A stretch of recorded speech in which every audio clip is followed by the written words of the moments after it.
And what's the book of Galatians about? This is Galatians 1 and 2. I tell my students, Galatians is a short book, and here's the theme. Guys, it's all about the gospel. Get it right.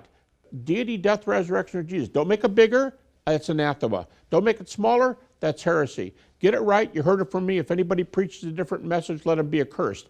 And then he goes and interviews these guys, and in Galatians 2, he specifically says, Paul, I set before them the gospel I was preaching to see if I was running or had run in vain. And you go, what? You were checking your gospel out? And I think Paul would have said, hey, I'm just doing the job of a good researcher. I want to make sure we're all on the same page. And Bart Ehrman asks the question. First he says, interesting point, Bart Ehrman says, Paul interviewed Peter and James. Pause.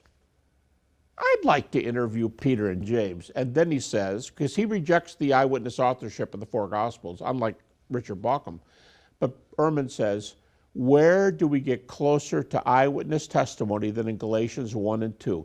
That's what Paul brings to the table. Not just that he was a witness to the events, but he talked to the guys who were the most important people in the whole world. He interviewed them. And by the way, there's a little Greek word there in well, it's not so little, but in Galatians 1, hysteresis, which it's often translated, the word study, is that he interviewed them. It could even be a little more than that he asked them questions, that he was a first-hand reporter. Yeah, in our terms today, what would it mean?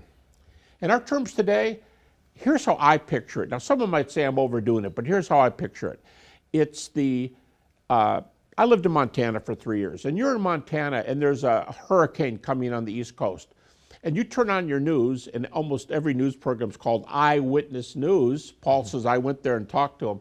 But you picture somebody, and we have our own fella down on the beaches in Florida, and how's the winds? It's 70 miles an hour, and he's holding his hair down, and you get to see the hurricane. Well, Paul helps us see these events and who's there. Now that could be overdoing it, because the word doesn't mean he was turning over stones and checking archaeological data and carbon dating everything, but it does mean he was asking them questions. And what's the theme of the book again?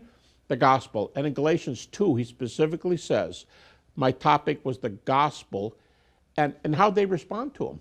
Just a few verses later, 5 words in English, they added nothing to me. And then in verse 9, Galatians 2:9, they lay hands, they gave Paul and Barnabas the right hand of fellowship, and they said, we'll keep giving it to the Jews, you all take it to the Gentiles. And so they were acknowledging Paul and Barnabas's right to preach the gospel, but more than that they were all on the same page. This is an incredible meeting.